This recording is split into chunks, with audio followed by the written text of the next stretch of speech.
So guys, nandito na po yung bago nating timing chain sa 200R o XR 200. So ngayon lang nakabili ng pyesa. So ito po ang part 2 sa in-upload ko na 200R na paano magbaklas ng timing chain at paano malaman natin kung good pa ba o bad na ang ating timing chain. So nakita nyo naman yung ang haba, mas mahaba yung dati, at pag once binagsak nyo po siya, makikita nyo po, yan, hindi na siya bumabalik sa kanyang pwesto. So sira na po to. So andito na po yung bagong timing chain natin.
So ganito guys ang timing ng ating XR200. Hanapin natin yung letter T. Dito natin itututok guys. Yan. Eto. Hanapin natin iyon. So yan po ang top ng ating, yan ang top ng ating crankshaft. So ayan po, may pinakaguhit dyan, itututok natin. Ayun. So ayan, so ganyan. Tapos i-timing rin natin dito sa camshaft. Lagay na natin timing gear sa camshaft. So guys, ayan na, nakatutok yung T sa arrow. And then yung sa cam gear natin, ayan diretso. Yan. So nakatap na po yan. Yan po ang tamang timing. So lalagyan na natin siyang bolt. Lagay na natin 2 bolt. Ilapat lang natin yung bolt.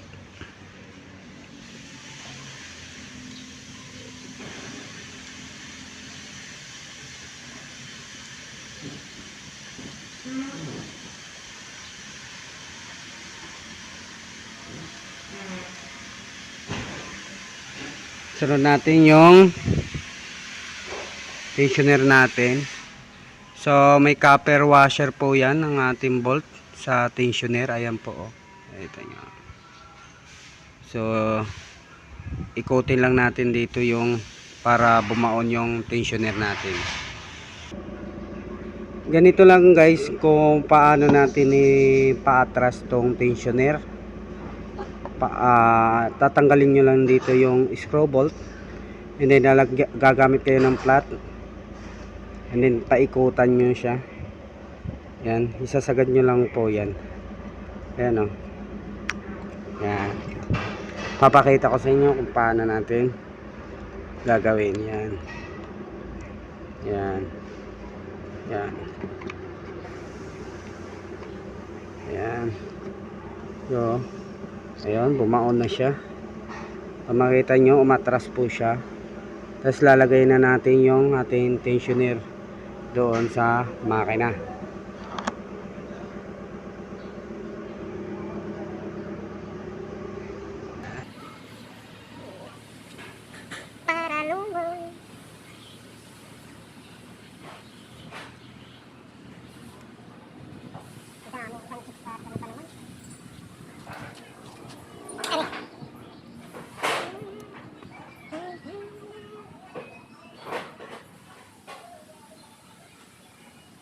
Linder kasi ni sa vlogger na. Pag siya ginabayaran naman nila. Minsan ito lang natanggap mo. Mababa lang, minsan 7,000. Okay lang. Sino ang inyo leader sini? Para ang tag-iya sa YouTube, ang mga nagasildo. Sa Singapore ang nagasahod sa ibig sabihin nag-apply ka sa inda. Pag ma-monetize ka, mag-apply ka sa inda. Tapos makita nila yung ginahimo mo. Ikaw mo, gusto mo manood. So ganito lang mag-release ng timing chain. Pasok nyo yung flat screw, sa release nyo. Ayun. Yan o. Ayan guys, makikita nyo, na-release na natin ang tensioner. So ito lang i-coating nyo. Hindi makikita nyo. Ayan o, mahigpit na siya. So goods po yan. Tapos ihigpitan na natin tong 10 mm. So ayan, higpitan na natin.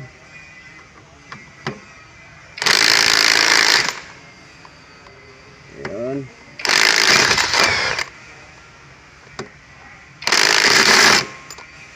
Okay na yan. So goods na. So nahigpitan na rin natin to sa magneto, and then sa ating cam gear. Balik natin sa top. Ayun.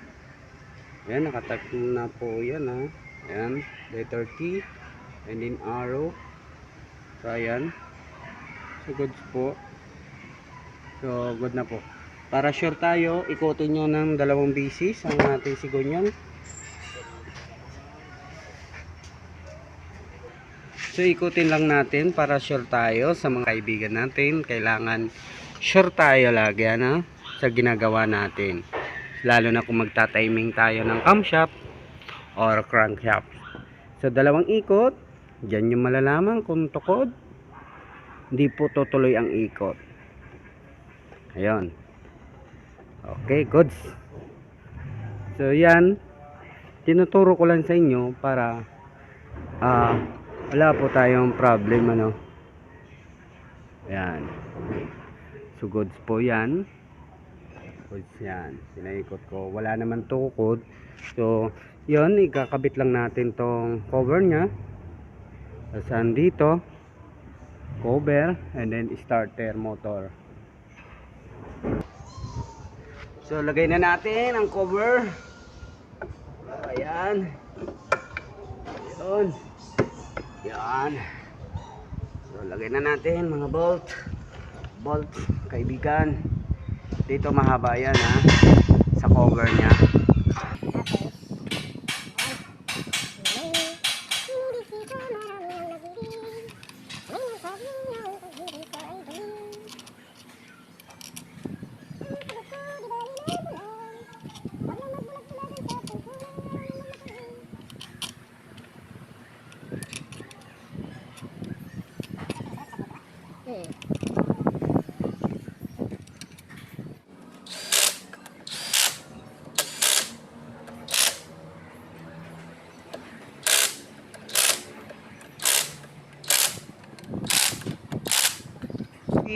Walang tulugan.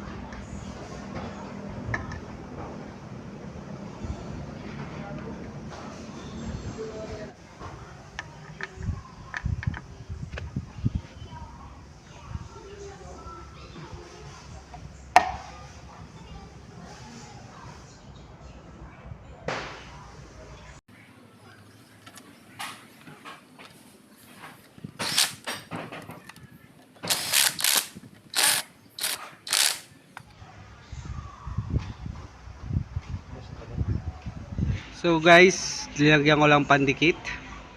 Yan. Balik na natin yung cover. Yung cover niya. Ayan. Ay, nalaglag. Ano ba yan? Lagay natin yung cover niya. Ayan. So, pagkalagay natin ito, ayan. Sunod naman natin yung atin starter motor, and then linisan na pa ang carburetor at lalagyan ng langis para matry natin start. So pasok na natin yung starter motor para mahigpitan na natin, malagyan na natin ng lock. Yun, medyo mahirap-hirap lang guys. Ayan. Thank you. Pumasok na rin. Pasok. Yun. So lagyan na natin siya ng bolt. So guys, andito na po. Nalagay na natin yung starter. Nalagyan na rin natin ng langis. Ayan na. So try na natin start.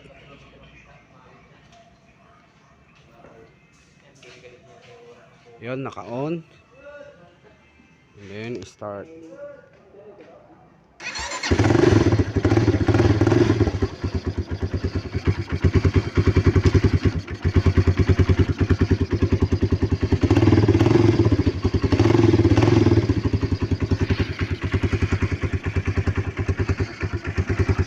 Kakabit na lang natin ito. So goods na po.